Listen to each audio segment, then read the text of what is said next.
سر جتنی آپ کی سوچ آپ کے جسم پر افیکٹ کرتی ہے، دنیا کی کوئی بھی چیز اتنا افیکٹ آپ کے جسم پر نہیں کرتی سر۔ آپ کی تھنکنگ، آپ کی تھاٹس، آپ کی سوچ آپ کے پورے جسم کو لیڈ کرتی ہے سر۔ آپ کے جسم کا اگر کوئی لیڈر ہوتا ہے، کوئی رہبر ہوتا ہے، تو وہ آپ کی سوچ ہوتی ہے سر۔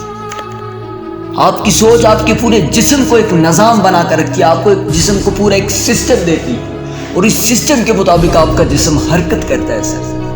اگر آپ ہاتھ ہلانا چاہیں تو سب سے پہلے یہ آرڈر آپ دماغ کو دیں گے، پھر دماغ اس جسم کے حصے کو آرڈر دے گا اور اس کو ہلا دے گا سر۔ پورا جسم آپ کی سوچ کی وجہ سے چلتا ہے۔ اگر آپ کی سوچ مثبت ہو جائے تو پھر یقین مانیں کہ آپ کا پورا جسم ایک مثبت اور سیدھی راہ پر چلنا شروع ہو جائے گا۔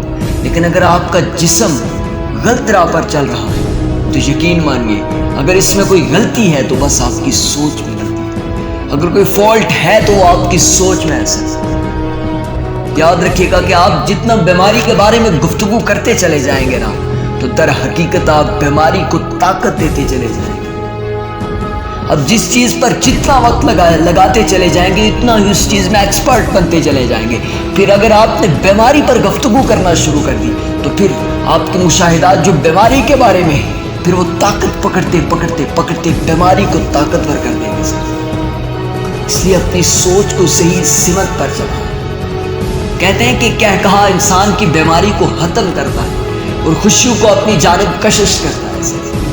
پھر لگائیں کہہ کہا اس میں کون سا وقت لگتا ہے یا کون سی رقم لگتی ہے سر۔ ایک شخص اپنی کہانی سناتا ہے جس کا نام تھا مورس گڈ مین سر۔ وہ اپنی کہانی سناتا ہے کہ ایک دن مجھ سے ایک جہاز کریش ہو گیا۔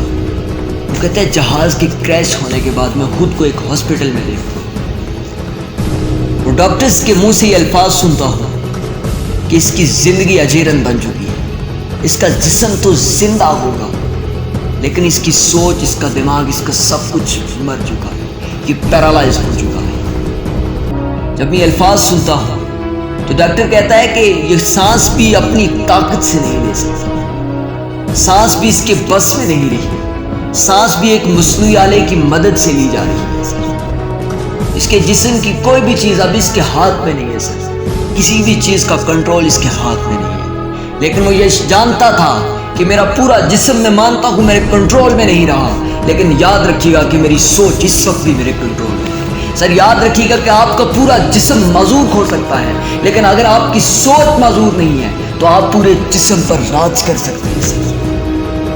پھر مورس گڈ مین نے وہی کیا، اپنی سوچ کو مثبت راہ دکھائی، اور پھر دنیا نے دیکھا کہ مورس گڈ مین نے کہا تھا کہ میں کرسمس کے دن ہاسپٹل سے اپنے قدموں پر اٹھ کر جاؤں گا، اور کہتے ہیں کہ آکسیجن اس نے ٹھان لی تھی کہ میں خود سے سانس لے کر بناؤں گا سر۔ اور کچھ دن کے بعد سر اس نے اپنی مدد آپ کے تحت مصنوعی آلے کو چھوڑ کر سانس لینا شروع کر دیا تھا سر۔ ڈاکٹرز یہ حیران رہ گئے تھے یہ دیکھ کر کہ یہ کیسے ممکن ہے کہ انسان کی سوچ اس کے پورے کے پورے جسم کو بدل کر رکھ سکتی ہے سر۔ اور پھر کرسمس کے دن وہ شخص جس کی ریڑھ کی ہڈی ٹوٹ چکی تھی، جس کی گردن کی ہڈی ٹوٹ چکی تھی، ممکن ہی نہیں تھا کہ وہ اپنے قدموں کے بلبوتے پر اٹھ کر اپنے گھر جائے گا۔ کہتے ہیں کہ کرسمس کے دن وہ شخص اٹھ کر اپنے گھر چلا جاتا ہے اور بتا دیتا ہے کہ آپ کے جسم کی سب سے بڑی طاقت آپ کی سوچ ہوتی ہے سر۔ آپ جیسا سوچتے ہیں ویسا بن جاتے ہیں سر۔ اس لیے یاد رکھیے گا کہ اپنی سوچ کو مثبت راہ دکھا کر اپنے جسم کو لیڈ کرنے دیجیے گا، پھر ایک دن آپ کی سوچ آپ کو لیڈر بھی بنا دے گی سر۔